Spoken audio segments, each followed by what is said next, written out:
Hello, everyone. Welcome back to Beyond the South Stand. And today, Morgan and I are absolutely honoured to be joined by a broadcasting legend, Tommy Boyd. Tommy's had an incredible career from presenting children's TV to being a staple of sports radio. But for many, he's best known for his time on talk radio and particularly the legendary Human Zoo. We've got so much we could talk about, and honestly, we could do a whole series just on Tommy's career. But we'll try and keep it mostly on track. Tommy, thank you so much for joining us. Hi, guys. Looking forward to it. Excellent. Just for those that are perhaps unaware of you, there won't be many, but perhaps you can just give a synopsis of yourself. What you do for a living now, what you previously did, and perhaps how long you supported Portsmouth for. Okay, sure. You've got that in front of you, have you, or am I doing it? If you can do it, that'd be much obliged. Thank you. Okay, well, I'll try and keep it brief. I watch a lot of children's telly when I was little, and I thought that looks like fun. So I aimed for one particular program, which was called Magpie, and lo and behold, I got it. And then I liked it, and I stayed in children's television for 18 years, mainly doing Saturday mornings. But I'd always wanted to do phone-in radio, and then talk radio started up. And they asked me because they'd heard me do some radio, and I loved it. I love doing phone-in. I love talking to people and listening to people, which is the key. I am the most fired man in the history of British broadcasting. And I am the second most unpopular man in British radio, after a man called Lord Haw-Haw, who broadcast on behalf of the Nazis during the Second World War. And at the end of the war, they hanged him for his radio programme. Hanged him. So I managed to escape that eventuality. And I've been a Pompey fan now since 1977. Right, and is that sort of you based that way, or you sort of? No, I was brought up in West London, in a place called Feltham. Yes, curious little suburban enclave. Backing onto us was a little lad who never played football. We never saw him, and that was because he was in his bedroom practicing the guitar, and he turned out to be the Queen guitarist Brian May. Oh, no way! Now wait, come out of our house and turn left, and then the second on the left was a house belonging to a bloke who I never saw, but he was living there, and they're called Freddie Bolsara. Right. As in Freddie Mercury. Yeah. Oh, wow. And then our next door neighbours, who I got on really well with, were Portuguese. And they were a family called the Messinos. Oh. So you can imagine how I felt when I got a phone call about 2 years ago from my mate, who was the same age as me. He said, "Guess who's your new manager?" I said, "No, I don't know." He said, "My son." Oh, wow. I know. Yeah. So now I sit in the director's box, 3 seats behind the owner, and I get to see what life's like on prawn sandwiches and sparkling wine. And it's not bad, it's not bad.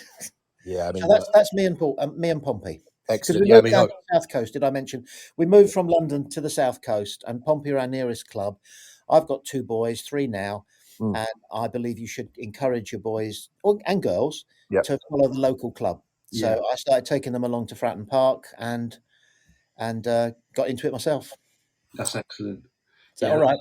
That's something we always sort of advocate and talk about on here, don't we, Jez? Yeah. Following your local club, and I guess we'll get into that as we talk to you. But I hate it. You go down. I mean, I live near a place called Worthing on the seafront. I know it. Yeah, it's all Arsenal shirts. Mm. Yeah, I think that's that's where me and Morgan grew up, Tommy. I mean, a lot of the boys and girls in our class all were Norwich fans, or we had a 1 or 2 that were sort of Man United or Spurs, or as you say, Arsenal. But I think Norwich is a very well supported and well run football club these days. If you support a club like Norwich, or in my case Fulham, was my first team, and then Portsmouth, you learn about the ups and downs of life. Yeah. If you've been a Manchester United fan up until recently, all you've known is success. Yeah. And sort of peripatetic success, because it's not yours, it's the success of the club. But you can walk into work or school on a Monday morning and go, "Yay, another trophy." Yeah. And you haven't learned about the difficulties of life. But if you support Norwich, no offense. And the same goes with Portsmouth, really. You know what it's like to be down and almost out. Yeah. And that that's a good preparation for any youngster for life, I think. No, absolutely. So just moving on. Obviously, I've always wanted to ask these questions about the human zoo, so I hope you don't mind. No. You want to just give it? I'm- Just want to explain what the human zoo was, Tommy. Yeah. Well, I used to do weekends at TalkSport, and the Saturday was a football phone-in, but it didn't go too well because people were bored of talking about football by 8 o'clock in the evening. Yeah. So I started talking about wrestling, and the phone lines just lit up like Blackpool because there were so many mainly young men out there who wanted to talk about wrestling. They love Triple H and all that. So I started changing things there because quite a few people at TalkSport said, you can't do that. It's not a proper sport. But I did it. And then I had to look at Sundays, and Sundays were regular phone-in. So you'd start the show by going, hello and welcome. And today the European Court has decreed that Brussels will, all that rubbish. Nobody cares about that, especially not on a Sunday night. So one night I just let the phone operator go home. I said, we're all right. We'll pay you. Yeah. But I don't want you. What I want to do is have access to the switchboard myself in the studio so that people don't get vetted. Because it sucks all the life out of people to tell a phone. I don't know if you've ever phoned a phone-in program. I have, just to see what it's like. No. And so they answer the phone. They say, what would you like to talk to the presenter about? And so you tell them, and they go, oh, well, okay, well, you'll be the fourth caller on. Yeah. So by the time they get to you, you're exhausted. So what I tried doing was just pressing the buttons and going, hello, you're on the radio. Oh, it was so cool. And yeah, it was because you got all sorts of stuff, mainly nonsense. But somehow it was listenable. But also I was very cynical about it. I had a tech op called Ash. Yeah. And after about 20 minutes, we'd taken about 10 or 15 calls, and they were rubbish. So I used to say to Ash, it's not going very well, is it, tonight? And he'd go, no, man, because he's a bit of a hippie. And that in itself was a breath of fresh air, because nobody on air had previously ever admitted that their show was garbage. So that became a bit of a talking point. And then we started to get some interesting calls, some different calls. And the thing was that you always knew, if you were listening, that you were going to hear something that you couldn't hear anywhere else. Yeah. And it was a little bit dangerous. And I did used to have to dump some people who said, gratuitously swore or whatever. Yeah. But I looked at the numbers, and at one point we were getting 36,000 calls an hour. Wow. Now that compares to the average at the time at Talk Radio and Talk Sport of about 180 calls an hour. Wow. We were getting 36,000. That is crazy. Which was an indication, I think, of the fact that we were doing something right. But, to this day, 20 years, 30 years on, I still don't know quite what that was. I think it was to do with the sense that something dangerous might happen. Yeah. Because we all like that, especially on a Sunday night. Yeah. So that was the Human Zoo. I think you had some regulars as well, didn't you? I always remember, Stephen Hawkins that come on, and well, it wasn't actually Stephen Hawkins, was it? Of course, but he came up with some funny stuff. No, we had. My favourite call was this bloke. He rang in. It was a Sunday night. It was about 11:30, and I just went, "Hello, Talk Sport," and he went, "This programme that you're broadcasting at the moment, it's an absolute bloody disgrace." I remember this one. And I said, "What's the problem with it?" He said, "Well," he said, "the callers are appalling." He said, "And this is because your presenter seems to be saying that you don't have any call operators vetting the quality." And he didn't realise, that he was on air. Yeah. He was phoning to complain that there was no phone operator, and he thought he was talking to a phone operator. Brilliant. I mean, go figure. So I talked to him for 45 minutes, and I kept agreeing with him. I kept saying, "No, I know it's rubbish, but this presenter, he's such an arrogant piece of work. We can't tell him anything." He said, "Well, I shall write to your program controller." And then I said to him, "Anyway, where are you off to tonight?" He said, "Oh, I'm flying. I'm going to be flying an EasyJet flight to Stockholm tonight." And what it was he was a pilot, right? Yeah. And it was Sunday night, and he had to fly to Stockholm, and he didn't want to do it. It meant that he'd had to be sober all weekend, because pilots aren't allowed to drink for 48 hours before they fly. Yeah. So they tell us. And he was just angry and he wanted to lash out, and so he lashed out at me. And when I told him that he was on air and he'd been on air for 45 minutes, he still couldn't compute it. He's a pilot, right? He's going to have 120 people's lives in his hands. Yeah. And he couldn't work out. He was on the radio. Even when I was telling him, you're on now, you've come straight through. That's the thing you're complaining about, that callers come straight through. And you haven't got it yet. You still haven't got it. Anyway. Yeah. I mean, so, yeah, the Human Zoo, I enjoyed doing it. I will just say it wasn't anywhere near as good as people remember they think it was.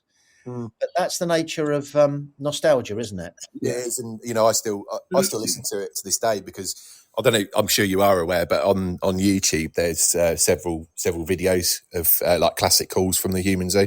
Really? Yes, and I listen to it when I'm in the car, and it just makes me laugh. And I can see that. I don't go back. No, I can understand. I haven't got a single video of myself on telly. I haven't got a single tape of myself on the radio.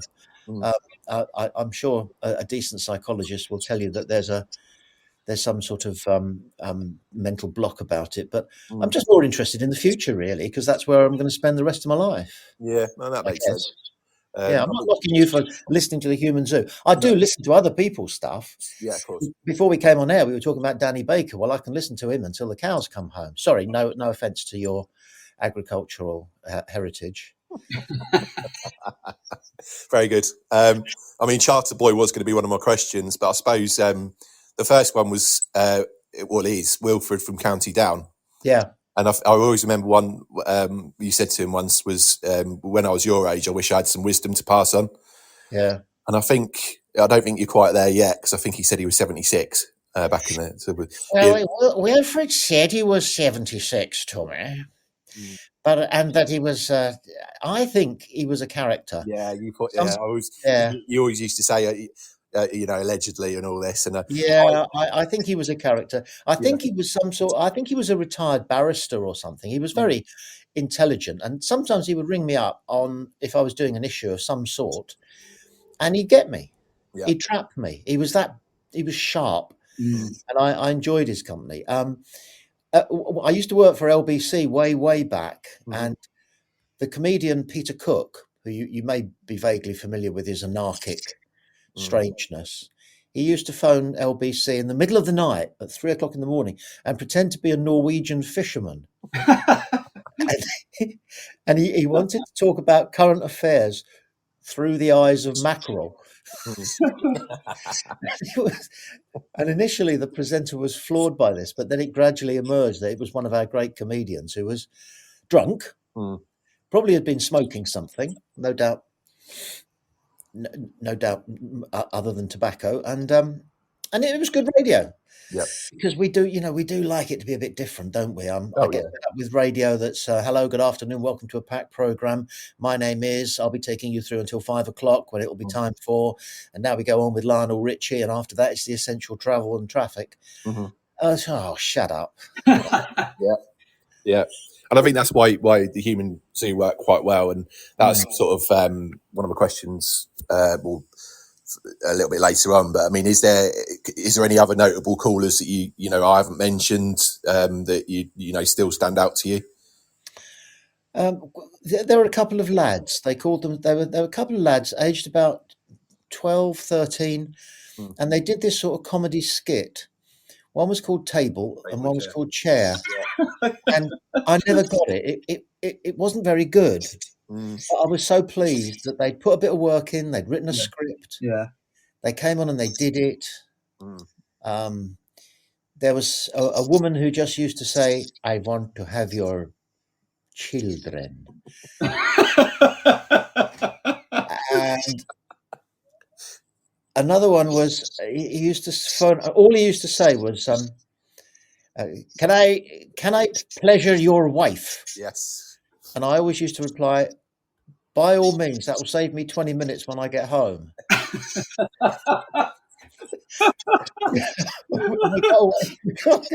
And I started to look forward to him coming on, because everybody knew what my remark would be. But somehow in comedy, the more you do it, the funnier it gets. Oh, yeah. I'd like to pleasure your wife. Yeah. Well, fair enough. That'll save me 20 minutes when I get home. So little things like that. Yeah. And then the other thing is the bosses at Talk Sport, they just absolutely didn't get it, but they were confounded by the fact that the ratings were huge. Yeah. I mean, they really were. Enormous numbers of people, Mm. mostly people who didn't want to go to work or school on a Monday morning, and they wanted a sense of community anarchy. Yeah. They were angry, because you had to have your homework done, didn't you, by bedtime on a Sunday? Yeah. And that was a real imposition. Yeah, no, Better definitely. than watching songs of praise, but Yeah. you still had. It was entertainment. I always found that Sunday evening is a bit of a wind down and Yeah. quite dull. Oh, And it's miserable. yeah, And you've got to lay your school clothes out in the morning, and you're going to put your school clothes on, and you're going to go into school and be bored and bullied and all the rest of it. So somebody doing something anarchic, and it was a bit anarchic at the Human Zoo, is very welcome, and it strikes a chord with you because it's how you feel. Yeah, no, 100%. I mean, and then sort of finally on that front, could you ever see the Human Zoo working on the radio today? Do you think it'd have the same impact, or No, I don't, because people have stopped phoning. Right. And that's technology now. They send messages in, and you can't get the humanity if you. One place where I worked, which is the reincarnation of talk radio, which isn't working. They got me back, and I said, well, look, if people aren't phoning, but you want phone in, what you have to do is rig up a machine so that it will do the voices of people's texts. Yeah. But it's mechanical, and there's no human being there. You know when you're listening to an AI voice, don't you? Yeah. It's getting better and better, but it's still an AI voice. And the whole thing about phone-in radio is that it's got to be people, real people. Yeah. Even if they're semi-articulate and ill-informed, they're somebody's uncle. We have Canary Call, which is its own little thing, its own little world. Jez has been on it a few times, haven't you, Jez? Yeah, I've been on. It's on BBC Radio Norfolk, Tommy. It's sort of a phone in they do after the game. It's still very popular, and I think those sort of things with particularly with what the BBC do, you can still see reasons for that. But I get what you're saying with because I think nowadays you look at sort of TikTok and things like that, and that effectively is the Human Zoo, isn't it? Because people that go out and put themselves, influencers or however you want to call it, go and put themselves out there and do little performances and stuff, and that essentially is what I think the Human Zoo was, and it helped me for a tremendously difficult part of my life. So, thank you. And I'm really pleased that I've got the opportunity and had the opportunity to say that to you. Well, that is kind of you. One of the things that's always kept me going through broadcasting, and still does, is the belief that although it never gets said, a small number of people are helped or supported or benefited by the fact that the bloke at the other end of the microphone, me, is trying to say to them, it is hard being a human being. Yes. But if you stick to your kindness and your intelligence, and you aren't ashamed of your intelligence or your kindness, then at least you'll have some personal reward in most of the things that you do in life. And that was, if I was giving out a message, I mean, my main message was listen to my program, otherwise I won't get paid. That was my main message. But the other message was there, in a sort of subterranean way. And what you just said, I found very humbling. So thank you. No, well, thank you. And it's, I always love the introduction as well of, you got the TVR, you've had drinks at the Palace, I think was one of them. Yes. You went to Machu Picchu and all of those experiences. That audio was made by a genius called Peter G, who is still doing the audio for Talk Sport. Oh, wow. When I say audio, I think they call it imaging nowadays, and that's all the jingles, all the positioners, a lot of the ads, and he is an absolute genius, and that's why they won't promote him. He's won, wait for it, 8 Sony Awards. Oh, wow. For he's just head and shoulders and waist above everybody else who's doing that, and he came up with that idea. He said he's Scottish. He went, look, what we need to do is make you out to be the most arrogant, conceited, unfeeling, and I won't use the rest of his language because it was quite fruity. And so he came out with that thing. But all of those things were true. At the time, I did have a Renault Turbo and a TVR. Right. I was invited for tea at 10 Downing Street. Yeah. My family are personal friends with Arnold Schwarzenegger. Yeah. He didn't use everything because I spent a weekend in Birmingham with Madonna before she was famous, and we weren't going there. But yeah, I've been to Machu Picchu, you know, and watch the sunrise and all that sort of thing. But what he said, your real fans will know that you're taking the mickey and it's tongue in cheek. Yeah. But what we're trying to do is irritate the people who are too stupid to realise that it's self-parody. Yeah. And he was right. And it did. Yeah, because you knew it was self-parody, even though it was true. But you've got very clear. You've got clearer memories of my past than I have. Which is probably a worry. That's because Jez stalks you. No, it's not that. I'm 73 in December. I'm entitled not to know whether I've put sugar in my tea already. I think talking about people that are irritated, I always remember the Scottish guy that kept ringing you, and he was, "Oh, you've swam with the dolphins, you've done," and all that. He was just gone, wasn't he? But I think before we move to the Portsmouth question, just for one final thing, and I think it'd be remiss not to talk about Mike Dickin and the character that he was. I always remember you did the Clash of the Titans with him and James Whale, and talk about that experience a little bit. Yes, I had to keep my powder dry when I was talking to those guys because Alan Brazil used to host it, and he's a fantastic broadcaster. Yeah, he was a brilliant footballer. No, not brilliant. He was a very, very effective centre forward. Yeah, and he is a brilliant broadcaster. And so I'd be sat there in this room with a guy called James Whale and Mike Dickin, who were two grumpy old men. Yeah, and they were at the last vestiges of their careers as phone-in hosts because they'd been doing that job in exactly that way for about the last 30 years, whereas I was trying to do different things. Yeah. And Mike Dickin, we were supposed to go for each other, go at each other. They wanted fights, they wanted arguments, they wanted conceit. And I remember Mike Dickin suggesting that I didn't have a deep enough voice to do current affairs radio, which I took slightly personally. Yeah. And I went to go back at him and say, Mike, are you still sleeping in your car? Because he did used to sleep in his car. He lived down in the West Country and he'd drive up to London to do 3 nightline shows, graveyard shifts, they call it, 1 a.m. until 5 a.m. And then rather than drive all the way back to the West Country, he'd find somewhere to park and he'd sleep in his car. And that was true. Yeah. And I went to say it and then I thought, no, that is cruel. Yeah. And even though it leaves you with egg on your face, being accused of being a soprano, yeah, I'm not going to do that. Yeah, because he deserves. He is a human being, and he doesn't deserve the Mickey being taken out of him genuinely. Of course, and it would have embarrassed him. And of course he's dead now. Yeah. And Alan Brazil's still going strong, isn't he? He is. Yeah, he's still. I think he was. Still presenting something on TalkSport, isn't he? I'm not. Yeah, I mean, he's a proper character. He used to do the Saturday phone-in on TalkSport, and then he would go to the wine bar. And he would drink between 2 and 3 bottles of wine. His capacity for alcohol is, I dare say, fantastic. And he tells this story about the time he was playing for Manchester United and he was picked for Scotland. So he went home. And he played for Scotland, and then he went drinking with his mates. And they said to him, our pub team's a man short tomorrow. Will you play? So he did. So he turned out for this pub team, having played for Scotland the day before, and Manchester United during the week.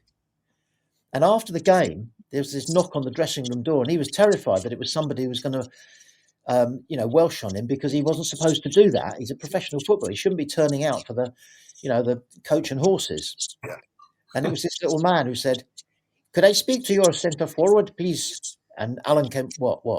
And he went, I am a scout for Achtermachty Rangers, and I would very much like to invite you to come for a trial. In other words, he didn't realise he'd been watching a Scottish international out there on a muddy pitch with a misshapen ball. scoring 8 goals. But Brazil is full of stories like that, and he broadcasts in the moment.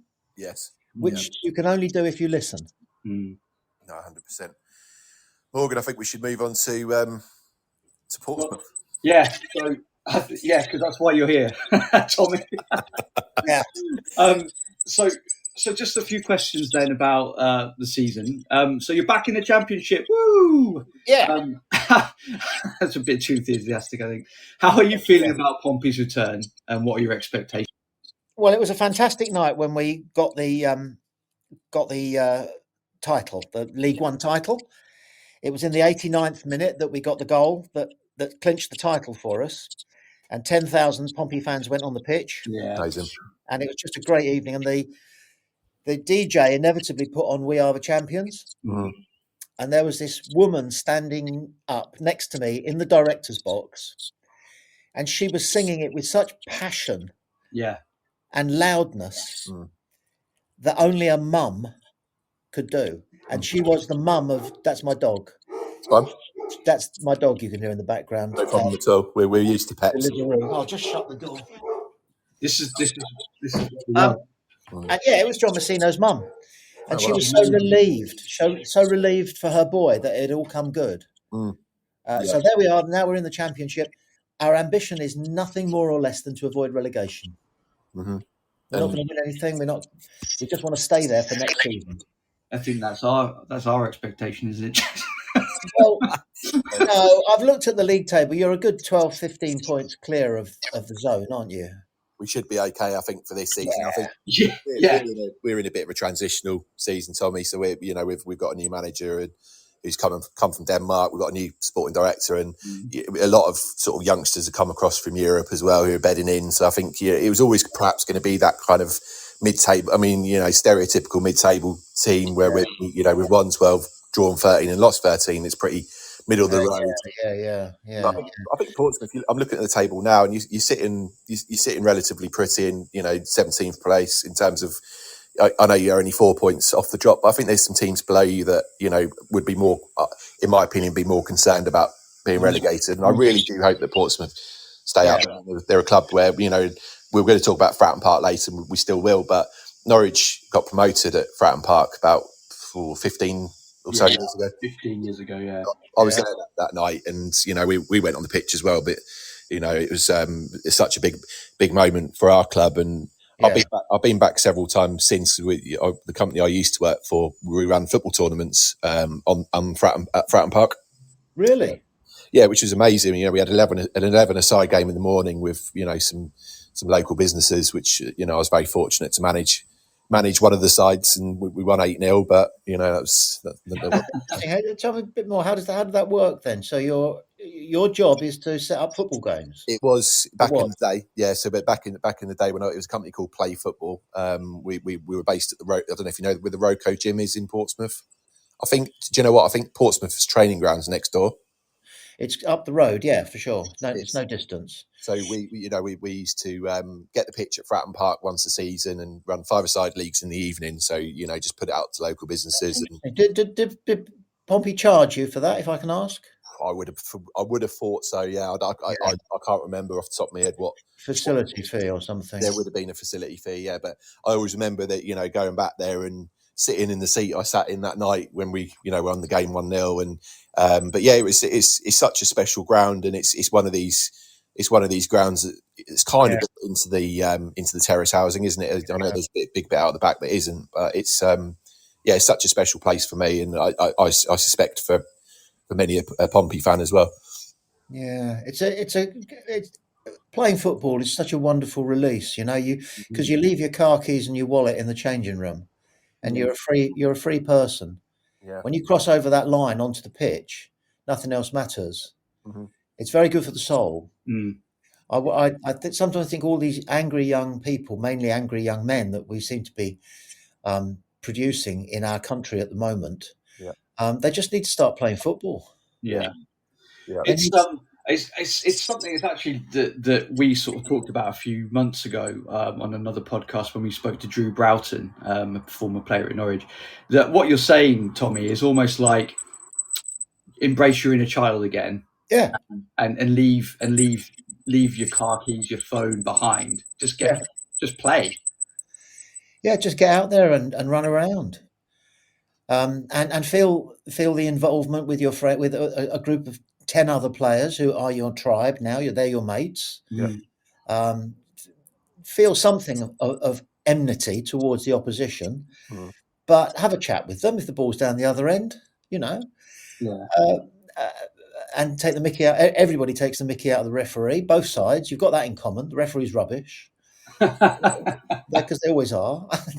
The linesmen are biased because we're being lined by their centre forward's dad, so naturally he's going to let him 3 yards offside. All of that, it's just delicious. Clearing the dog poo off the pitch before the game starts. All these things, are just good for your soul, good for your heart and soul. Yeah, for sure. Actually, funny you mentioned about the lino and ref. I watched a really good episode of Inside Number 9 yesterday. I don't know if you guys have seen that. Where it's David Tennant, because every episode has a special guest appearance by a famous actor, whatever. And then this one's about a linesman inside a changing room number 9. And I won't ruin it for those who haven't watched it, but it features David Tennant as the ref, and he will stop at nothing to make sure that his team gets promoted from the Championship. It's a really good episode and well worth it. Yeah. When I was a boy, I set up my own junior football team because I knew I'd never be a professional, and I never even hankered for it. But I wanted to be a manager, and they wouldn't let me. The West Middlesex Football Association replied to my request to go on a coaching course, and they said no because you're too young and you weren't a good enough player. They don't do that anymore, thankfully. But I set up my own team, but they wouldn't let me run it myself. My dad volunteered to pretend to be the secretary, and he also refereed for us, and he didn't have a clue about any of the rules, and I really do mean he didn't know. And we were beating one team about 8-0, like happens on a Sunday morning, and I heard my dad say to them, "Come on now, lads," he's a Geordie, "come on now, lads, let's get the ball down the other end and see if we can get you a goal." And he did. He did. He wangled a goal for him. He gave a penalty for nothing. Brilliant. Yeah, and I think the guy missed it, so my dad made him take it again. So good. It was fantastic. And again, anything, you should always agree to do anything in life, because if nothing else, you'll get an anecdote out of it. Yeah, it's one for the journey. Yeah. No, 100%. So, I mean, Tommy, who's been your standout player or players so far this season, and which areas of the squad do you still need strengthening? Okay, Colby Bishop's the man, because he came to us from Accrington Stanley. He's a number 9, centre forward. First season, he was player of the season, and he was top scorer with over 20. Second, he was player of the season again, top scorer with over 20. Now he's in the Championship. He went away and had a holiday and had a baby. He had a daughter, his first child. He turned up first day for training at Pompey. This is last summer now. Yep. He had the cursory medical, and they went, uh-oh.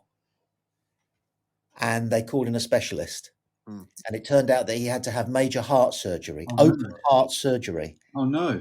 They had to cut him open, break back his rib cage to get at the heart. Okay.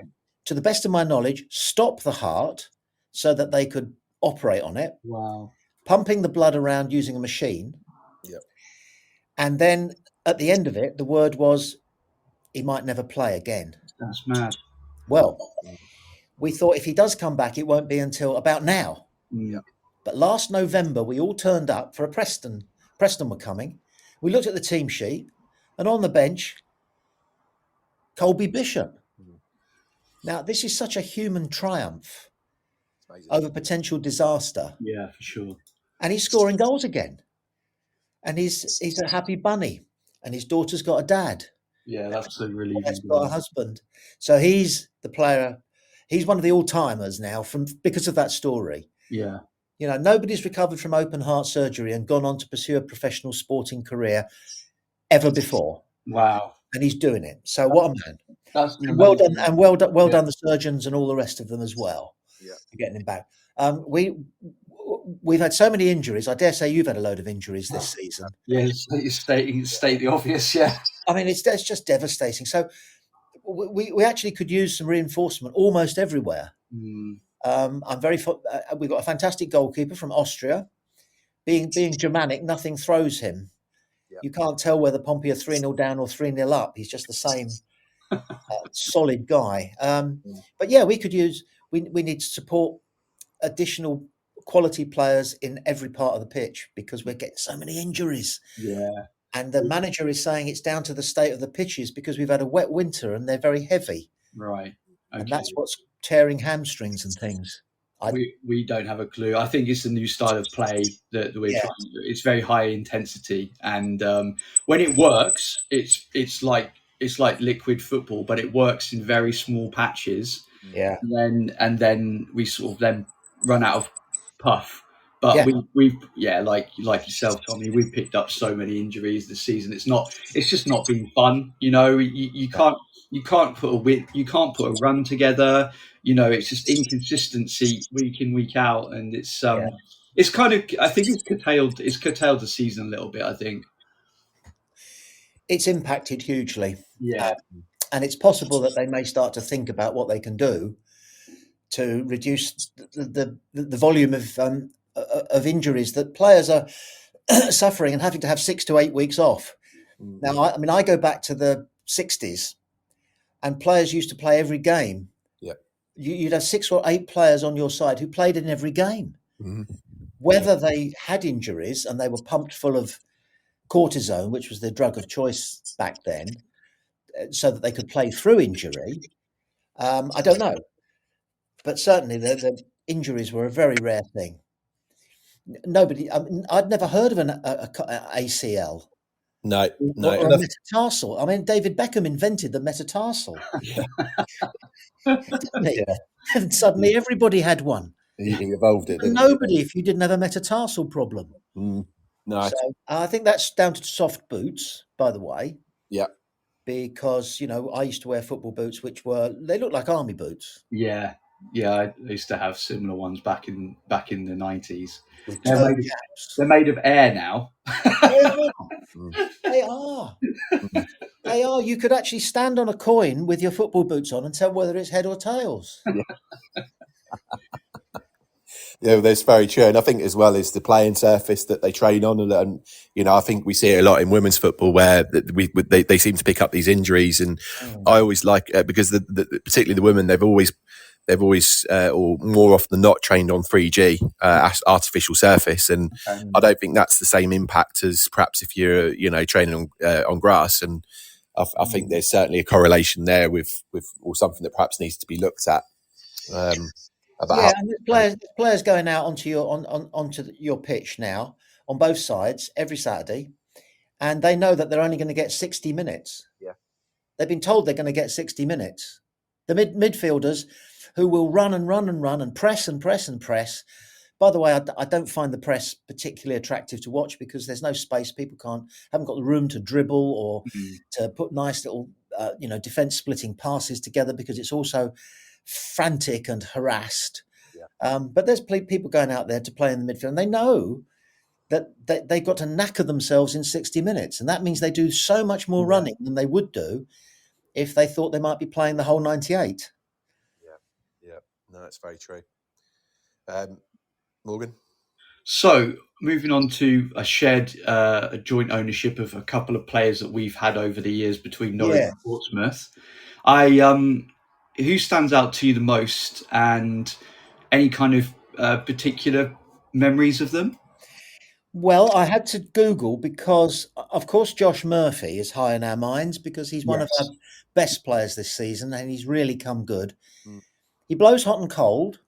Yeah. You're never quite sure which Josh Murphy you're going to get because he can go past anybody if he's on song. And then he'll turn around and pass it backwards if he doesn't fancy it. But when he's on song, he's one of the best players in the Championship. And also, of course, we had your Abu Kamara. Yes. For a season, and he was phenomenal. It's a great shame that he went to Hull, and I think he might himself be regretting that now. Yeah. but he grew in confidence. He was very cautious when he arrived, and it's not surprising, he's a fish out of water. He's living in a strange city, probably in an apartment on his own. But what do they do, these youngsters who turn up in a strange city and they're let go from training at 2:00 in the afternoon? Where do they go? What do they do? And he was very short of confidence, but the manager, John Messina, is a very good manager, and he worked on his confidence. Yes. And after about 10 or 12 games, he was drifting past people. He used to ghost past people and score cracking goals from a distance sometimes. And we loved him. Yeah. He's probably more responsible for Pompey winning the League One title than any other player. Yeah. So thank you very much for him. Yeah. And you should have held on to him. Yeah, I mean, that's the thing, because when you guys went up and he was scoring for fun for Pompey, I was like, oh yeah, like Kamara's coming back. I'm looking forward to this. I'm really excited to see what he can do. And I'm not really sure kind of what happened, Jez. I mean, do you know more about it than I do? I don't know. Yeah, I think it was a couple of things. It was the Stuart Webber comments where he came out and was effective. I don't want to go too much into the comments, but it didn't sit well with Abu. Sorry for Pompey listeners. Stuart Webber was our previous director of football. Yeah, and he came out and made some really silly comments. I don't think that sat well with a few of the players. But I think as well as he came back pre-season after a very good spell at Portsmouth, and was probably thinking that he was perhaps a little bit closer to the first team than he actually was. He wasn't going to get a place in the first team. You're right. We looked at it because we wanted Kamara. Yeah, the fans did, and we looked at it, and I think there was somebody ahead of him in the pecking order playing wide right. Yeah, we at that time we had perhaps another 2 or 3 options in that role, and he rather than sort of knuckling down and trying to fight for his place a little bit, I think he just downed tools and thought after such a productive spell at Portsmouth, I think I wonder whether that would have been his chosen destination. But then obviously Hull have come in, and you're right. I think everything that's happened this season, where he's been made to sit down like a schoolboy and apologise in front of the media and all the stuff that happened there, it was it just wasn't. Do you have any idea how much you got for him? It was something within the region. It was in the millions. I think it was about 3 or 4 million. Yeah. I looked him up yesterday, and his Transfer Market, which is quite a good website, they valued him at 4 million. Yeah. We weren't going to do that. Our owners have got money, but they honestly believe, and they're being proved right. They're Americans. Yeah. They're being proved right that you don't actually have to flash the cash if you're shrewd. Yeah. And they've picked up some real bargains. Yeah, and I think that's the route we've just changed our ownership within the last couple of weeks. Actually, who owns Norwich now? Then so it's a gentleman by the name of Mark Atanasio. He owns the Milwaukee Brewers. He's an American chap. These Americans, they're coming over here buying our football clubs. I know. Yeah. It's strange, isn't it? Yeah, it's a good way of, I suppose. It's probably quite profitable when the higher up the football pyramid you go, no doubt. And obviously the World Cup in America, is it it's next year, isn't it?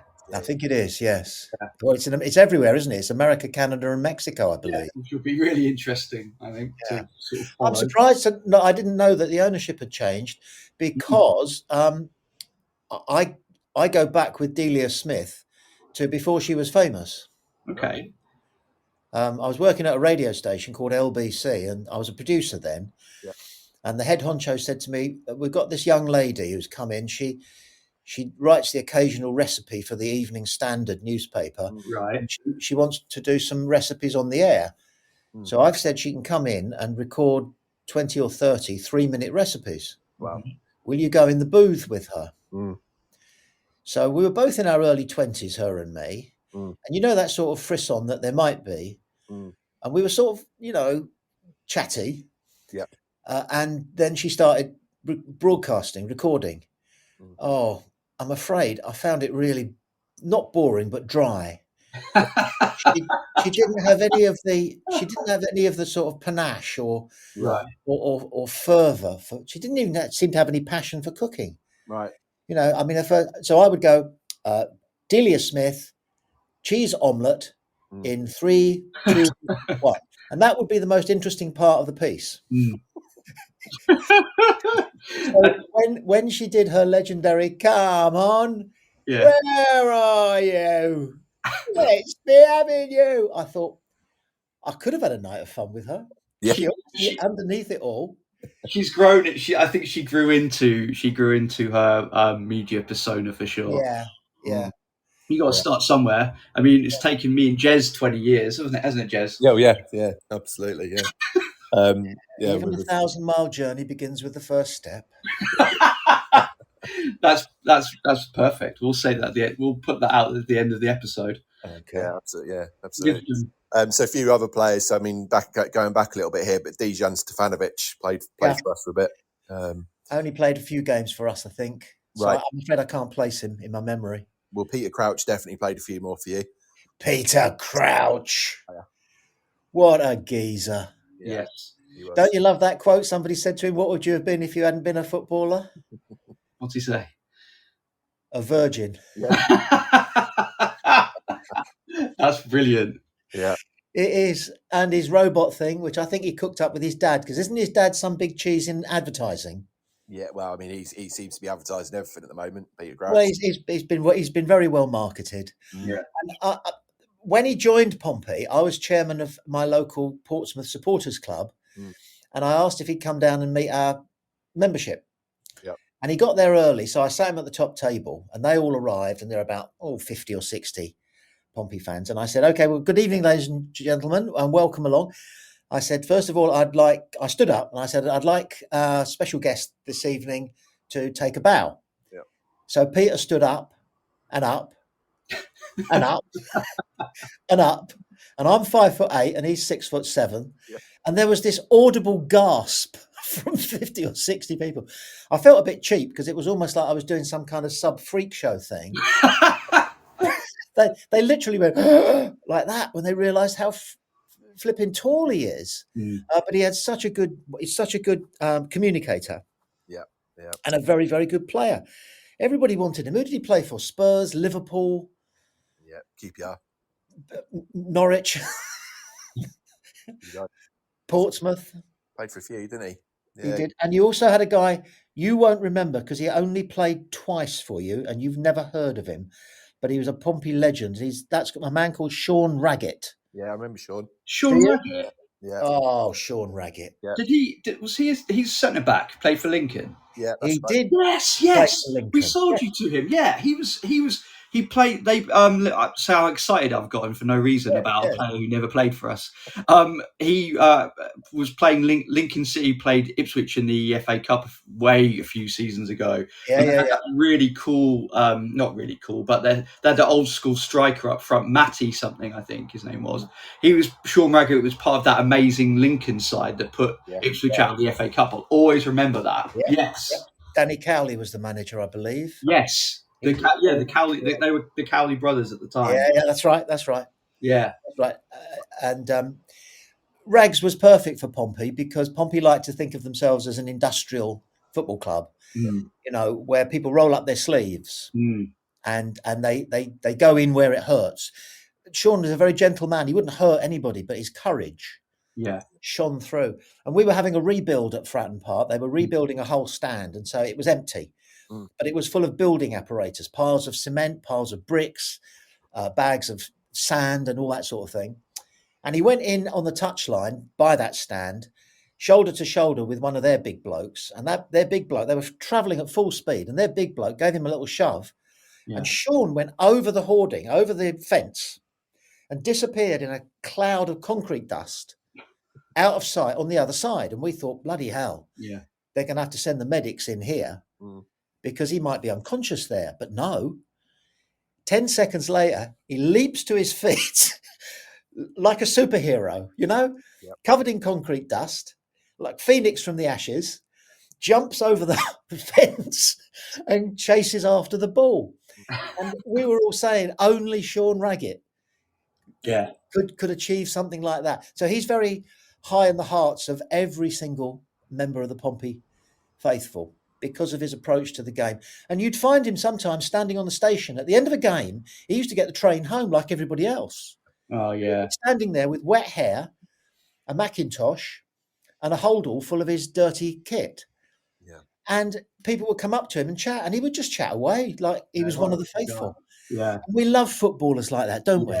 Yeah, We 100%. don't want them to be dismissive of autograph hunters and, scurry across from their four-wheel drive into the player's entrance. Yeah. We want them to be one of us.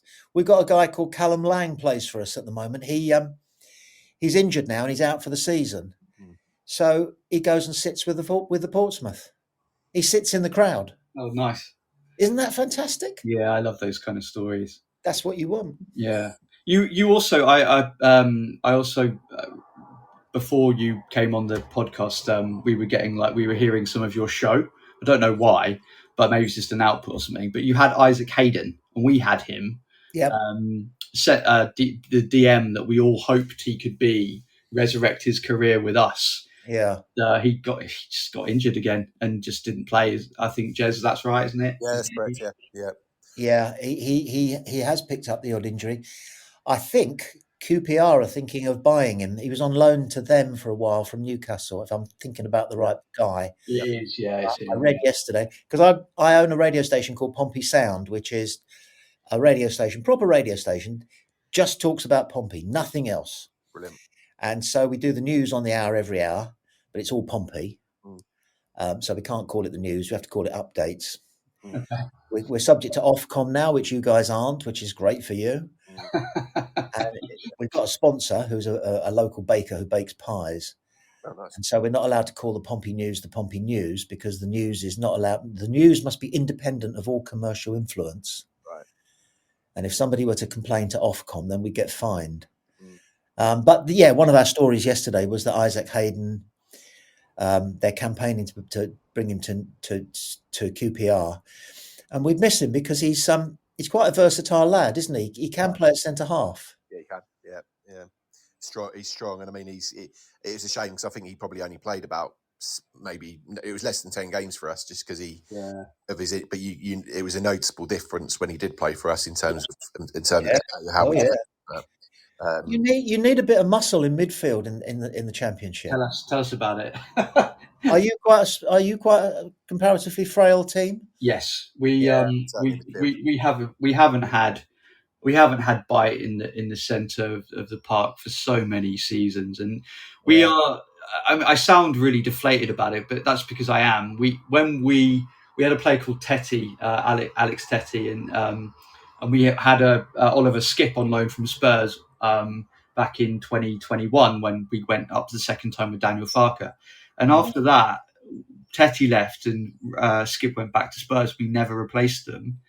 We haven't had any bite or anyone shielding the defence at the back for so many seasons, and it makes such a difference. We're so easy to cut through. It's like I was watching. We played, who was it the other day? Bristol. And we were 2-0 down within 23 minutes. They were just walking right through our centre like they were ghosting through. Preston had a midfielder last Saturday who was 6'5", midfielder.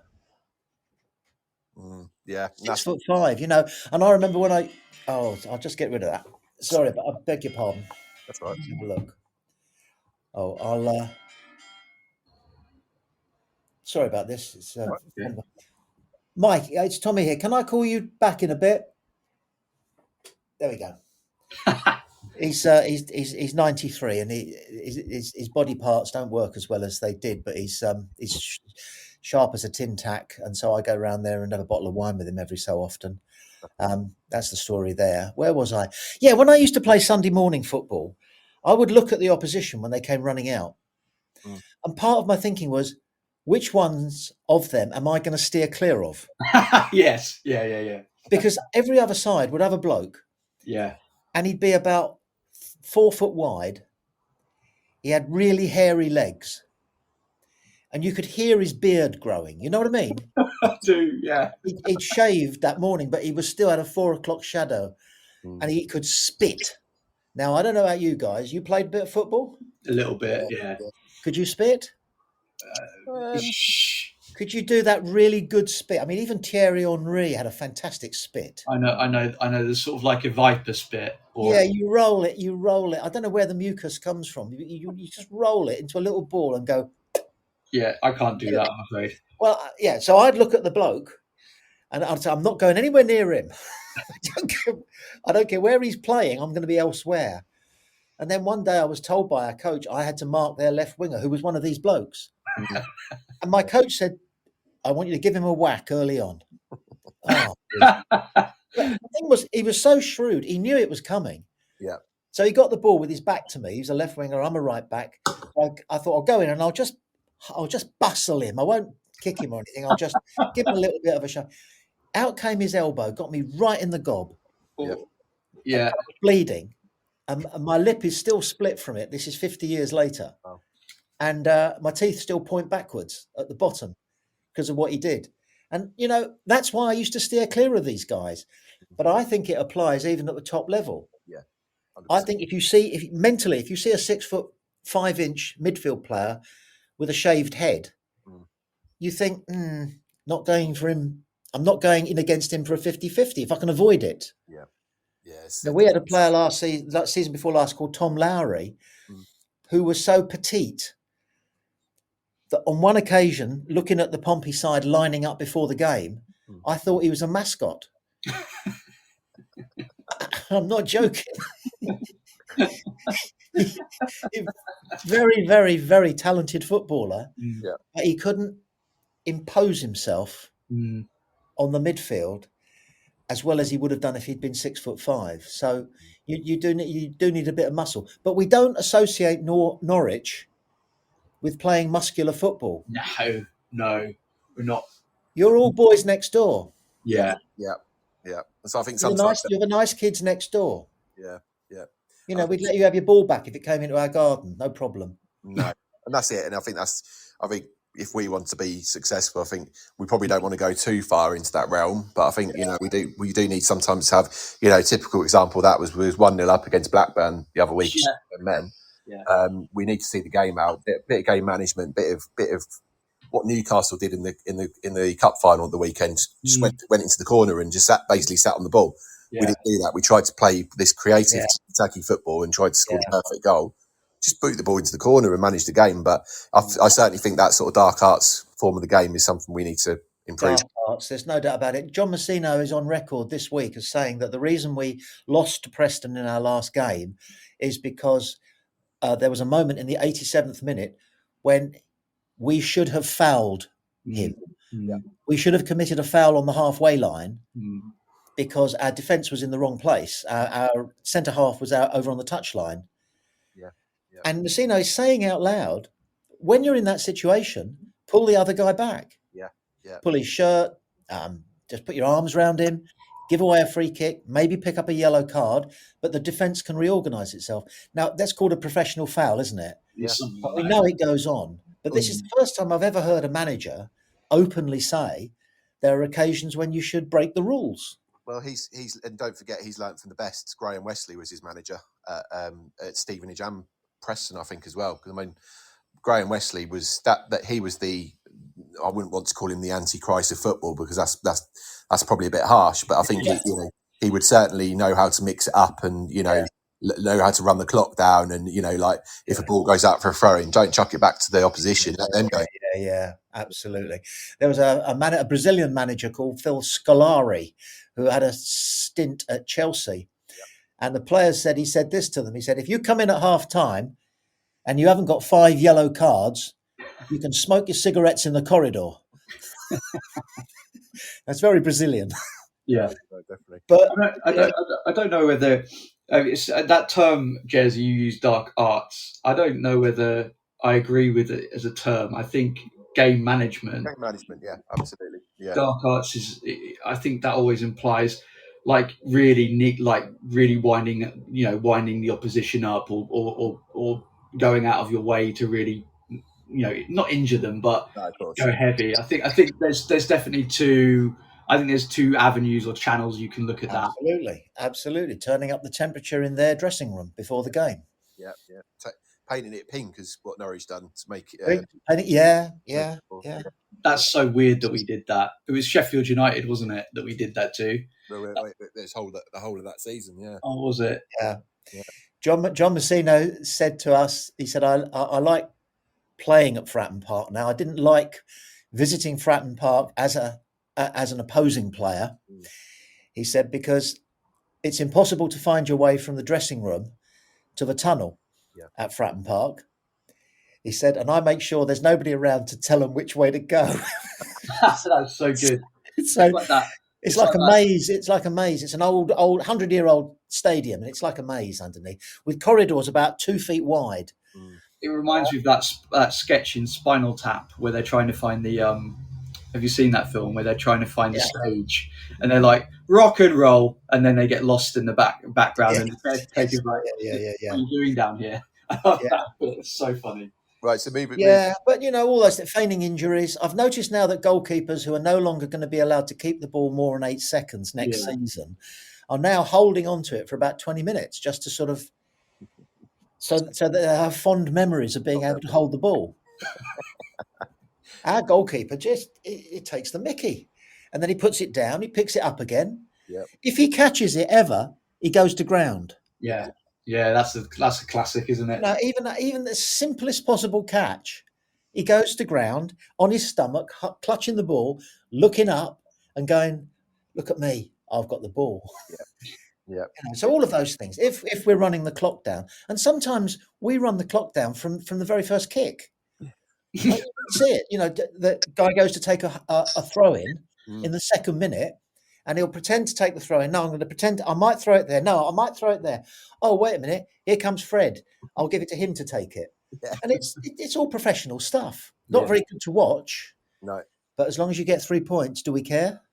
Absolutely. Yeah. And ultimately the safety in the Championship as well. So, long may it continue. I think moving on to question 4, I mean, Fratton Park is known for its incredible atmosphere. What makes it such a special place, and how big of a factor is it on match days? Yeah, I do think about this, and I think it's possibly down to 2 unique characteristics. One is the fact that Portsmouth is an island. You have to cross the sea, not a lot of it, but you have to cross the sea to get to Portsmouth. And it's got an island mentality because the rest of the world begins the other side of that road or that bridge, right? And we know that the island mentality can be a strong thing. The second thing is, Portsmouth was founded in the 1500s in order to be the centre of the Royal Navy. Okay. And so if you go to Portsmouth Harbour any day of the week, you'll see 10, 12, 15 fighting ships, grey and fully manned and equipped and ready to go to war at a moment's notice if they needed to. And the same goes for the city. The city has been on a war footing every day for 500 years. And that impacts, I think, a lot of the mentality of the football crowd. Yeah. Now, I'm not saying that Pompey are in any way violent. Right. There was a time when we had a fairly notorious fighting end, but that's gone. But the Churchillian defiance of the other team, embodied in the noise that they make, it's almost a hearing hazard sometimes. Really. Yeah. The noise levels are so huge, and the players are all saying that it lifts them enormously, which is why we've got the best home record in the Championship almost. But then the worst away record. Yeah. So although we'll send 3,000 travelling fans who make as much noise as they can, the players feel as though they're playing a game behind closed doors compared to what it's like at Fratton Park. But I wouldn't change it. It's a wonderful atmosphere. And we're very proud that people are starting to take notice of the Fortress Fratton, we're calling ourselves now, and the Fortress Fratton effect. Yeah, it's something. I mean, as I say, I've been to watch Portsmouth, Norwich at least once, maybe twice, but it's something that I always noticed, and I've witnessed.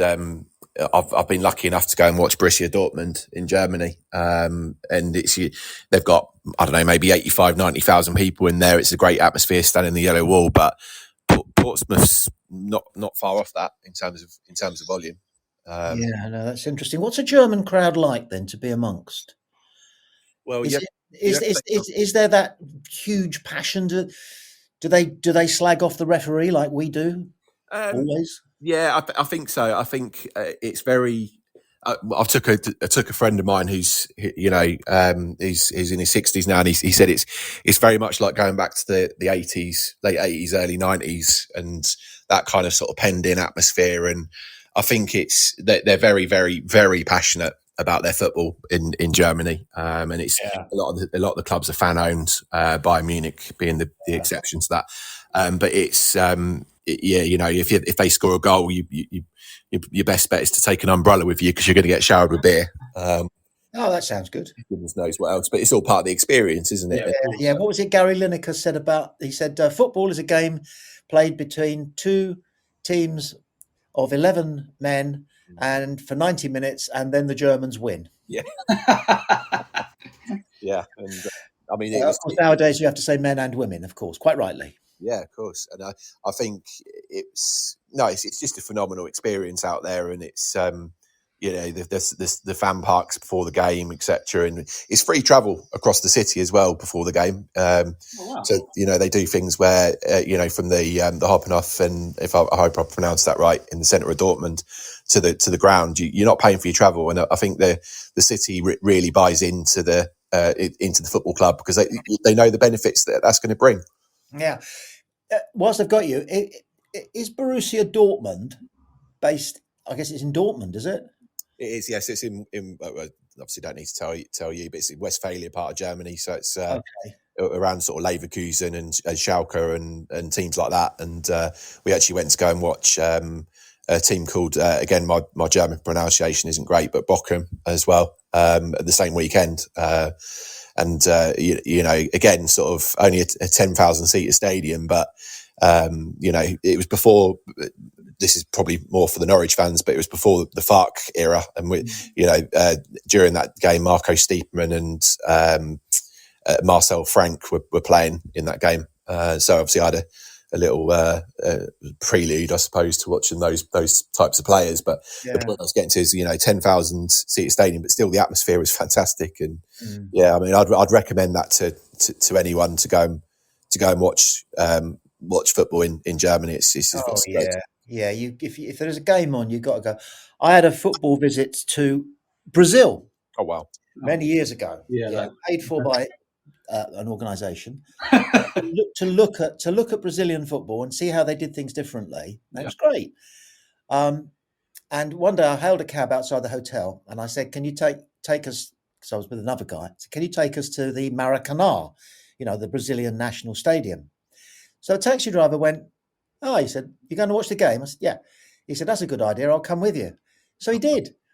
He parked his taxi up outside the stadium, came with us to watch the game, and then drove us back to the hotel afterwards. And I thought that's Brazilian.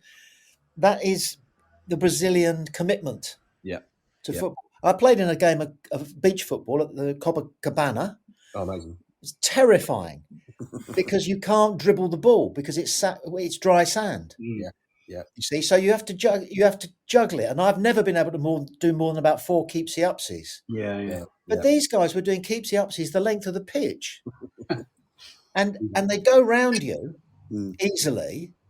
But because it's also a very physical game in Brazil, they'd whack you in the face with their forearm as they went past you. They'd hit out at you.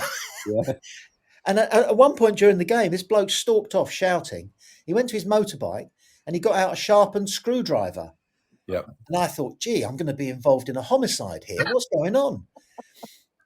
And everybody else wasn't bothered. But he ran on at the pitch with his sharpened screwdriver and he stabbed the ball. Because and I spoke to another player and he said he's been saying for about the last hour that the ball's not good enough. Yeah. He wants us to get another ball. So now we've got to get another ball. And, well, what I'm saying is only in Brazil, because football unifies the entire world apart from the United States. Hard luck, that's their problem. But everybody plays it slightly differently. Everybody's attitude towards it is slightly different. Arsene Wenger said that he couldn't keep the Arsenal players off the booze when he came to England, and he was amazed that they drank so much. He said the French players don't drink, he said, but their trouble is they smoke 80 cigarettes a day. He said, so, you get this picture that every footballing country has a different footballing culture that sort of represents that nationality, their history, their approach to everything, which is, I'm very envious that you've been to a game in Germany. I've got to get that on my list. No, yeah, absolutely. I'd thoroughly recommend it. My sort of follow-up question to you is going to be, have you got any other stories of anywhere else you've been around the world where you've, experienced football anywhere else? Well, I mean, not Argentina, Peru, Mexico, where they love their football. Yeah. And again, they play it very much their way. It's Hispanic. You think you're watching a Spanish team in Mexico. Spain, I went to Atletico Bilbao. I went to Barcelona's home ground. I've been to Asia. And the one thing that I remember from Thailand is that if you drive inland away from hellholes like Bangkok, you go through countryside with all these villages where they're growing rice, and everywhere the boys and girls are playing football. That's amazing. Absolutely everywhere. So cool. When I was in Brazil, I was in the hotel bar one evening, and there was a football match on, and it was just some irrelevant game, like sort of Transylvania versus Botswana. It was a World Cup qualifier. And the bloke behind the bar, he said, do you want me to change channels? And I said, well, what else is on? He said, well, we've got 4 channels in Rio. They're all showing the same game. I said, well, we'll flick around. Let's see if it's different coverage. Yeah. And there was one channel, and the 2 commentators were both women. Right. And this is in the 1980s, so that's very modern. Right? Yeah. I don't speak Portuguese. So I said to the bloke behind the bar, I said, well, how do they do it then, these women? He said, well, they don't talk about the game. Right. I said, well, what do they talk about? He said, they talk about, oh, he's got a nice bum. I couldn't kiss him, not with that big beard. He needs to get somebody professional in to do his hair. Yeah. And he said it rates its ass off, this station, because they just talk about the footballers and to what extent they fancy them. So, I mean, football's everything in Brazil. It's more than a religion. And I guess that's the same for most of South America and Africa. Yeah. Had a kick around in the baking hot heat in Ethiopia. You can drop a football and people will come. I think it's so. the real life field of dreams. I think as well as, you look at the, perhaps not so much the Olympics because it's not massive in the Olympics, but the World Cup and stuff when it's been out to South Africa and, other places. I think the biggest part of that is the legacy. So it's the not necessarily the month's tournament that, is great and the spotlight's on that country for that specific month, the world spotlight. But I think it's what it brings to the country for the following, 10, 20, 30 years. And it should be, FIFA should probably start, and they probably do, but they should start looking at that and thinking, right, well, because I went to Cape Town and saw the I think it was the World Cup final stadium. And if it wasn't, it was certainly one of the ones that was used. But then we drove around some of the I don't think they're called shanty towns, but you know what I mean, the sort of the townships around Cape Town. And that's where FIFA should be going and going, right, well, look at all these kids here and all the opportunities they could be having. That's where it should be for me. Yeah, I do agree with you. And we can no longer whistle and whistle in Glasgow. We used to be able to whistle in Glasgow, and a 5'4" winger who could beat anybody stone dead would come a running. I don't know what I'm worried. I am concerned a little bit about football with the result of all this social media and internet behaviour. We've got a lovely field, a grass field, which has generally got rugby posts on it because where I live thinks it's posh. I have never seen 2 or 3 lads or lasses kicking the ball around during the school summer holidays. Never. I mean, never. And when I was a boy, you couldn't move for people having makeshift games of football with coats for posts. Oh, yeah, jumpers for goalposts. Jumpers for goalposts. In fact, I made up my mind. If I ever bothered to write my autobiography, which I never will do, I was going to call it Coats for Posts. Yeah. Because I've tended to absorb that attitude to work and life that you just do your best to have fun however makeshift the organisation or the radio station or the TV station is, you can do a good job. And you can have just as good a football with coats for posts as you can with a goal with nets. I think you look at something like Parkrun, for instance, and the job that they've done around the world, to get runners on a Saturday morning down to their local park and do a 5K race. Surely an organisation could do that. Set up a football match between however many people on a Saturday morning, between of adults that perhaps have maybe not have played, haven't got the commitment to go and join a football team, but just want to go and have a. That's right. I think what you don't need in junior football is dads who think they are Jurgen Klopp. Yeah. And I remember I started a junior football club, and the rule was that there's no fee. You don't have to pay a subscription or anything. It's free. We used stolen road cones for goals. Yeah. I bought the balls.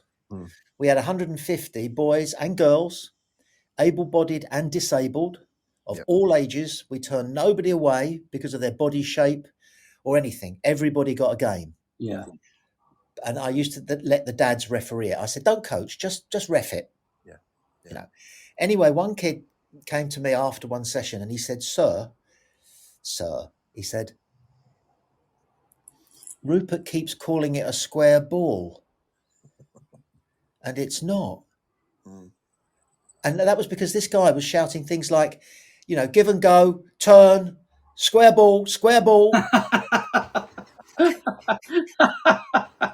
Oh dear. And the kid didn't know what he was talking about, obviously. Yeah. So one Saturday morning, the dads all arrived and I put the equipment out and they were about to run off to their groups. And I said, "No, guys, let's go and sit in the cafe and have a cup of tea."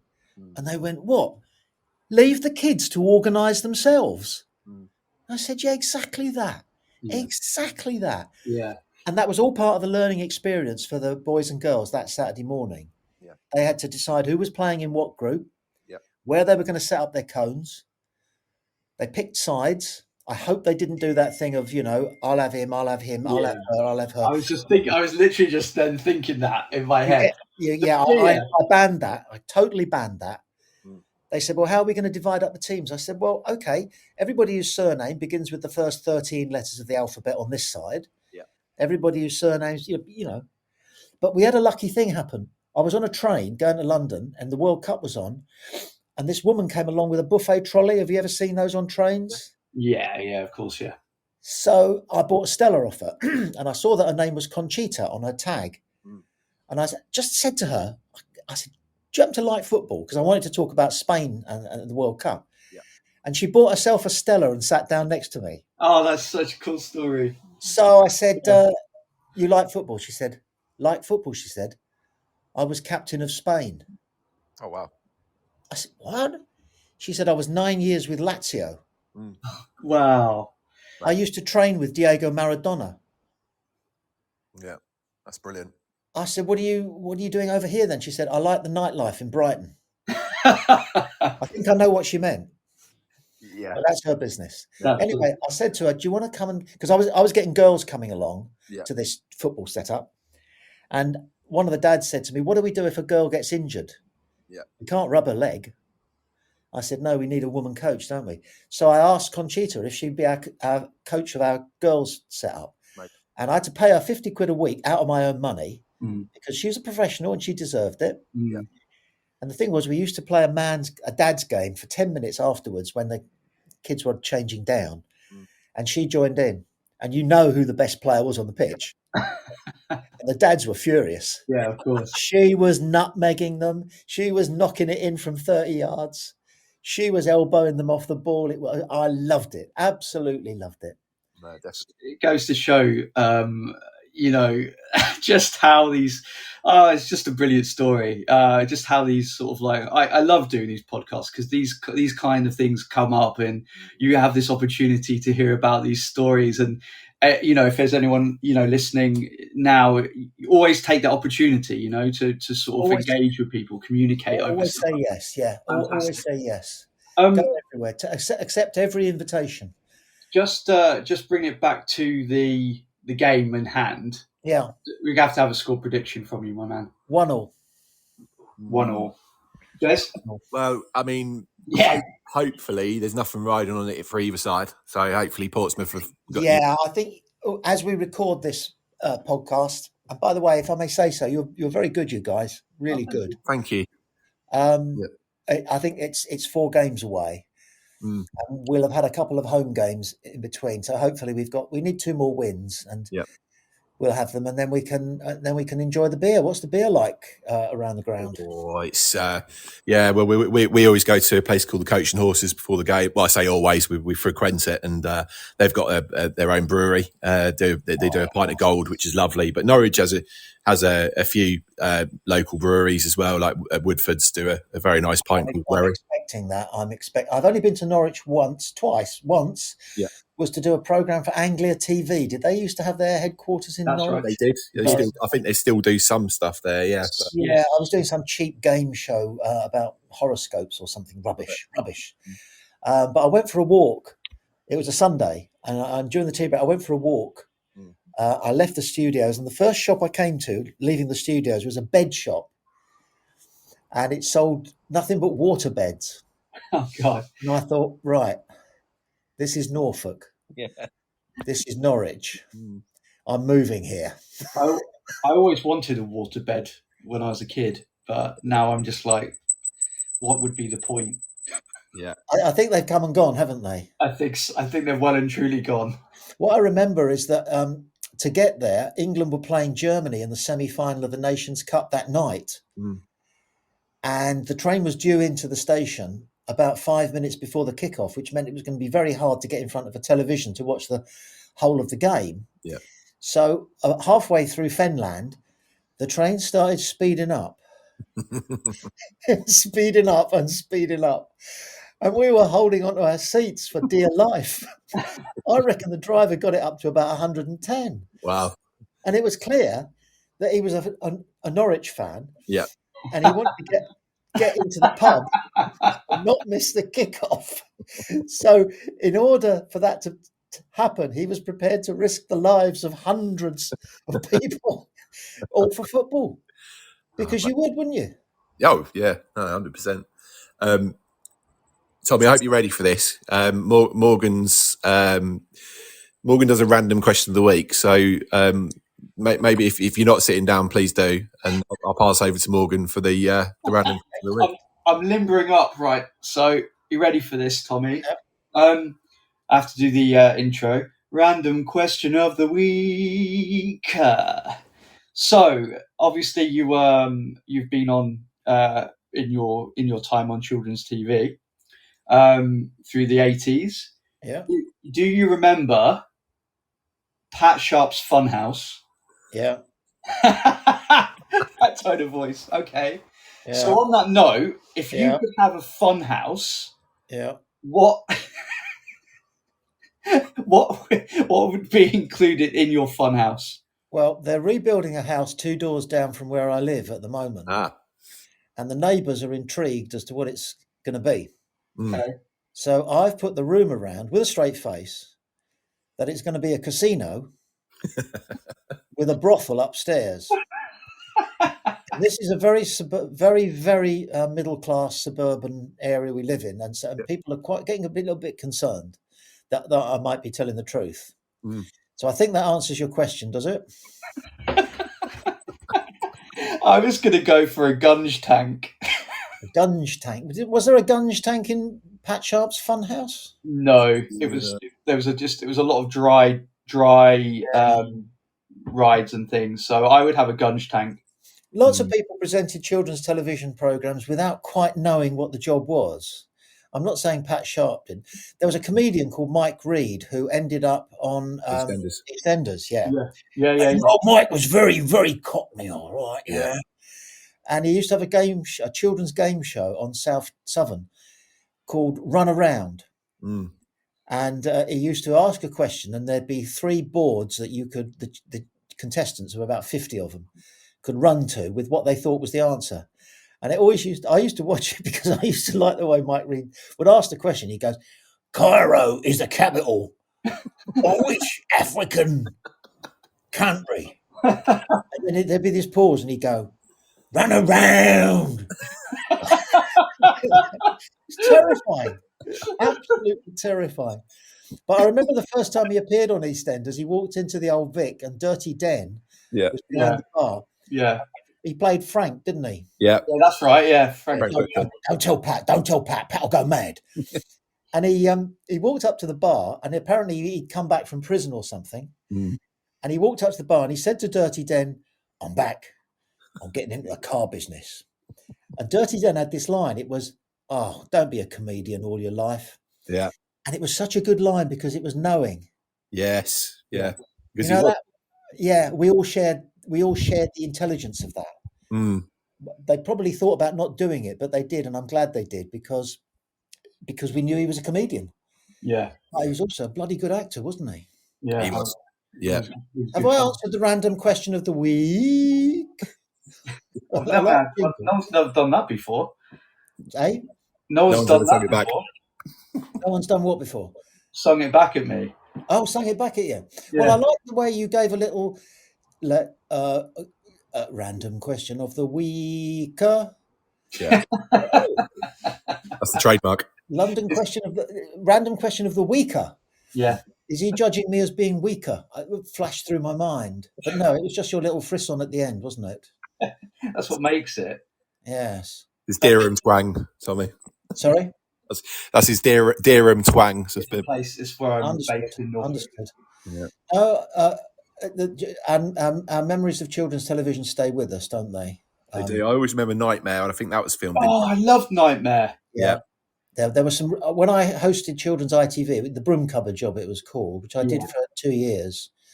I used to watch the programs because a lot of children's television presenters, they say, "Okay, here comes a cartoon, and whilst you're watching the cartoon, I'm going to carry on playing table tennis." Well, don't watch the cartoon, mate. If you're asking the kids to watch it, bloody watch it yourself. So I used to watch all these programs, and I was mesmerised by the quality of children's television at that era because there was a thing called Press Gang. There was a thing called Children's Ward, which was just I remember Children's Ward. Stunning drama. Yeah. And then there were some fun programs like Rod Hull's Pink Windmill. Yeah. Rod Hull and Emu. Does that ring a bell? Yeah, I remember those very well. Yeah. Well, I had a problem there because I was told to use the pronunciation of all these programs that was used by the program makers. And one of the episodes I had to introduce was about an Indian fakir, Fakir. Yeah. Who was visiting the Pink Windmill. And the episode was called Rod and Emu and the Great Fakir. But Rod Hull, for mischief, didn't pronounce fakir like that. Are you with me? Yeah. So I back announced it. And it came out wrong. So I phoned the head of children's and said, "I've just said the F word. Yeah. Accidentally. If there are any complaints, I'll take it on the chin." And do you know what? There was not one complaint. Because I think people listening, they went, "Did he just say, nah, he can't have done. It's my dirty mind," they thought. You got away with one there. Nightmare was a well-constructed program because it was quite clever, wasn't it? The way that the storyline developed. Yeah, and I think, was it Traeger, the guy that? Yes. I think whoever played the character of Traeger was phenomenal. Yeah, and all those little actors that were played like the elves and peasants and stuff like that. That captured my imagination for sure. I love that show. What a touch from you, Jez. What an absolute shout. Love that TV show. And I think, sort of bringing it back to the Human Zoo, that theme tune for Nightmare was played a few times. And I think one of your previous projects, Tommy, Wide Awake Club, that got played quite a lot, didn't it? And I do remember listening to you once going, I've got to hear this again. Yeah, we remember the theme tunes. Yeah, I think there was a lot of theme tunes there, wasn't there? One of the things that I've never been able to do, and I've only tried it slightly, I never managed to come up with any kind of a catchphrase or anything that people would shout back at me in the street. Yeah. I've got a few on this one. So sometimes I predict the score prediction being 10-0, just because. And the other one is this is a family podcast with that diction. I've got a few, haven't I, Jez? It seems to be me, not so much you, that comes up with these things. Well, if we ever do any merchandise, Morgan, perhaps we can have some of your catchphrases on t-shirts. Well, I don't want to get too big-headed, Jez, but yeah, maybe. Well, I don't know, how do you merchandise podcasts if not the merch?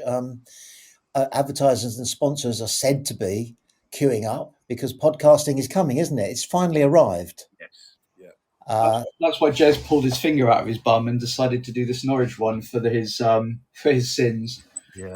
No, you've got a real. The thing is, like my radio station, Pompey Sound, you've got a niche audience, haven't you? There's a real limit to the number of people who can be persuaded to download.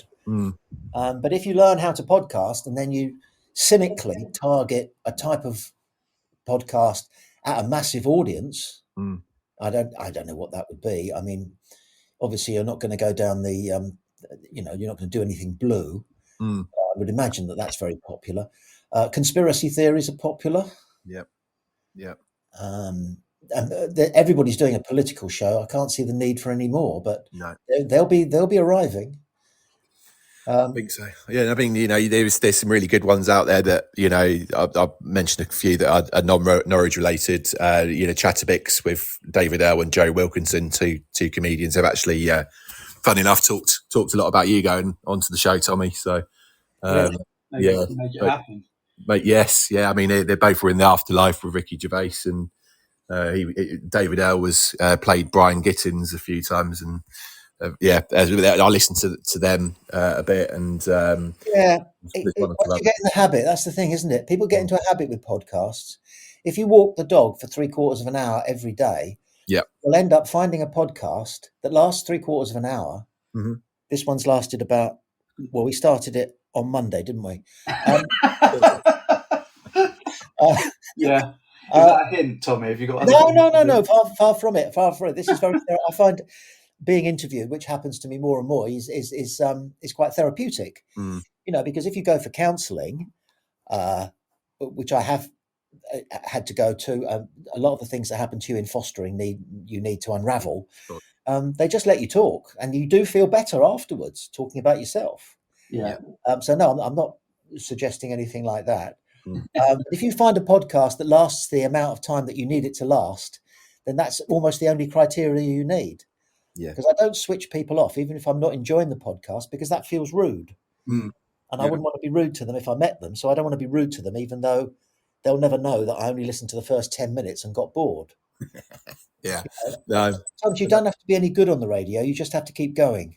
Yeah, and that's the thing with us. I mean, I always say I do this for a very selfish reason. I live outside of the county of Norfolk, and it connects not only Norwich fans to me, but also I've loved speaking to the away fans as well, and hearing about their stories. So much fun. Yeah. It's just been brilliant, and they're obviously getting yourself on has been, as I mentioned earlier on, it's been absolutely phenomenal talking to you today and hearing some of your stories, and not just Portsmouth, but obviously some of the other stuff we've discussed, and I can't thank you enough for giving me the opportunity to do, me and Morgan, the opportunity to do that. Yeah, thank you so much, Tommy. I really appreciate your time coming on. Not at all. It's very enjoyable, and if we meet again next season, and I hope we do, I'll see if I can do some other strange things so that I've got some new stuff to talk about. We'll come down and visit you, Tommy. That's doable. Yep. Yeah. I'm about 10 minutes from the stadium, so bear that in mind. You've got my email address, you've got my phone number, so yeah, let's stay in touch. Yeah, definitely. And that was going to be my next question. Are you able to attend the game that's coming up at Carrow Road? No, because we'll be on air. Of course, yeah. See, and we don't do commentary, right? But we do something which is just a little bit different, and there's quite a strong audience of people who listen to us because one way or other we're able to watch the game lawfully, and so we react. Yep, I see. Yeah, we talk about the game as it's going along. So people who can't get to the game but can listen to BBC Radio Solent, yeah, right? That's very dry. They're very good commentators. Andy Moon and Guy Whittingham, a former Pompey player, which is the usual double act, isn't it? They're very good, but they're very dry, and so we liven it up. And we're governed by Ofcom, so we can't, we can't get too juicy. But it's great because I sit in the studio, right? I've got a bottle of Peroni going and another one in the fridge cooling down, and I'm watching a football match, and I'm talking to people I don't know, never met, but they're going, this is rubbish, or they ought to take him off, or we need a new manager, or get rid of the owner. All the things that football fans do say. Yeah. Everybody should be sacked. If you ask the average football fan about his or her club, they would tell you who needs to be sacked. The owners, the chief executive, the manager, the goalkeeping coach. That ball boy down the other end, he gave him the ball straight back. Why didn't he stick it up his anorak? Always results in a goal, that as well, doesn't it? Yeah, always. Well, yeah. Tom, is there anyone you want to shout out to before we finish it? Or plug. Yeah, Kate, not Kate, Katrina McCall, I think her name is. Who I don't know if she's going to be listening, but she's a dyed-in-the-wool Norwich fan. She's moved from where she used to live down in the south coast, which is how we met, back to Norfolk. I'm not sure what she does now. I think she does what she wants to do. But a really great friend and a very good footballer. Yeah. A very good footballer. And I refereed a game that she was playing in, and I made a point of giving her a yellow card because you just don't get enough yellow cards in women's football, do you? No. She was so made up. I carded her. So, Katrina, if you happen to be listening, you're sorely missed down here, but I hope you're having a happy time. Oh, thank you. Tommy, this has been absolutely brilliant, and I think we could have gone on for hours talking about your career, the Human Zoo, and of course Portsmouth. Thanks so much for joining us. It's been an absolute pleasure. Till the next time, guys. Cheers. And to everyone listening, if you've enjoyed this episode, please make sure you like, subscribe, and follow us on all platforms. Let us know your thoughts. And if you've got any favourite memories of Tommy's time on Talk Radio or any big predictions for the Portsmouth this season or Norwich, drop them in the comments below. Thanks for tuning in, and we'll see you next time on Beyond the South Stand.